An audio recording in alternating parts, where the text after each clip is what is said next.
हर किसी का अपना एक लक्ष्य होता है, उसे जीवन में क्या करना है और क्या बनना है, लेकिन जैसा आप बनना चाहते हैं वैसा नहीं बन पाते हैं। जीवन में हर व्यक्ति सफल बनना चाहता है, लेकिन सफल बनने के लिए आपको अच्छे विचारों को अपनाने की ज़रूरत है। गौतम बुद्ध के उपदेशों से आपके जीवन में सकारात्मक बदलाव आते हैं और इससे आपका जीवन बदल जाता है। यही कारण है कि बुद्ध के विचारों को सुखी जीवन का सूत्र माना जाता है। सफल बनने के लिए हर व्यक्ति का अपना एक लक्ष्य पहले से ही निर्धारित होता है और वह उसी के अनुरूप काम करता है।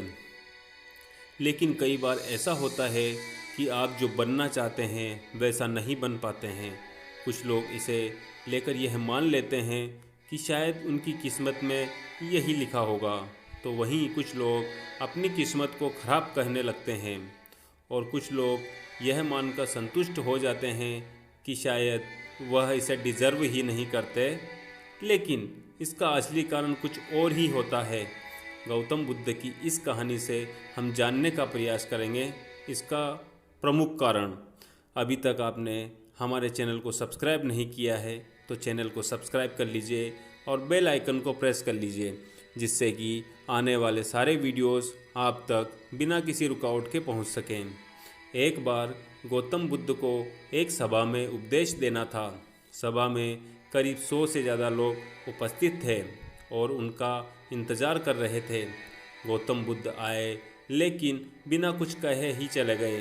बुद्ध का ऐसा व्यवहार देख सभी हैरान रह गए, लेकिन किसी ने उनसे कुछ कहा नहीं। अगले दिन फिर से सभा का आयोजन हुआ, लेकिन आज सभा में उपस्थित लोगों की संख्या घटकर 80 हो गई। आज भी बुद्ध ने ऐसा ही किया। वे सभा में आए, लेकिन बिना कुछ बोले चले गए। आज भी लोग हैरान हुए, लेकिन बुद्ध से किसी ने कुछ कहा नहीं। अगले दिन फिर से सभा का आयोजन हुआ और लोगों की संख्या घटकर 50 हो गई। बुद्ध फिर से सभा में आए और बिना कुछ बोले ही चले गए। आज भी बुद्ध से किसी ने कोई प्रश्न नहीं किया। अगले दिन फिर से सभा का आयोजन हुआ और इस बार लोगों की संख्या केवल 30 थी। आज भी बुद्ध बिना कुछ बोले मुस्कुराकर चले गए। आप यह कहानी सुनकर हो सकता है इरिटेट हो रहे होंगे और सोच रहे होंगे कि आखिर बुद्ध को कुछ बोलना नहीं तो बार बार सभा का आयोजन क्यों हो रहा है। ठीक इसी तरह सभा में मौजूद लोगों को भी गुस्सा आ रहा था, लेकिन इसका जवाब जानने के लिए आपको धैर्य रखना होगा। अगले दिन फिर से सभा का आयोजन हुआ और आज सभा में केवल 15 लोग ही उपस्थित रहे, लेकिन आज गौतम बुद्ध ने अपना स्थान ग्रहण कर लिया और उपदेश देने के लिए बैठ गए। बुद्ध ने जिन 15 लोगों को उपदेश दिए वे उनके भिक्षु बन गए और इन लोगों ने आगे चलकर बुद्ध के ज्ञान को अलग अलग दिशाओं में फैलाया।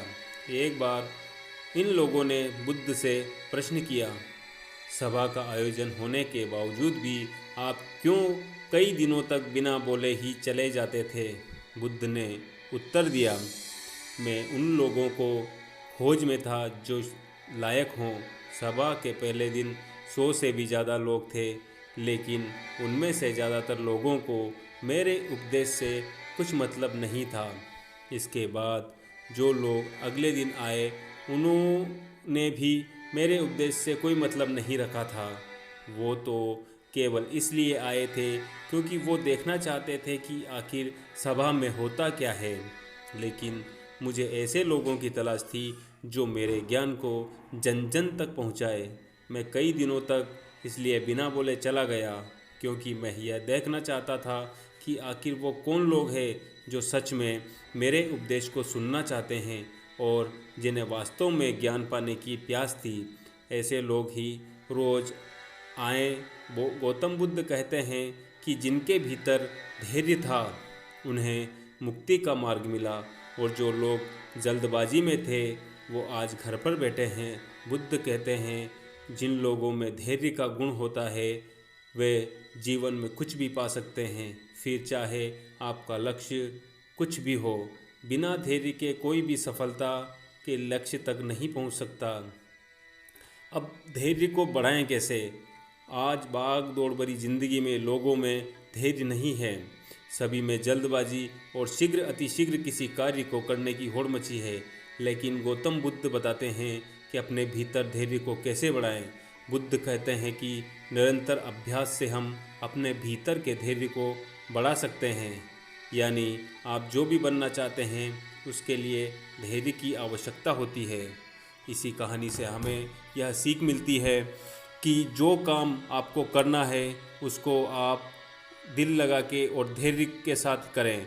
अगर आपको यह कहानी अच्छी लगी हो तो प्लीज़ हमारा चैनल को सब्सक्राइब कीजिए और बेल आइकन को प्रेस कर लीजिए, जिससे कि आने वाली सारी वीडियोस आप तक आसानी से बिना किसी रुकावट के साथ सबसे पहले आपके पास पहुँचे।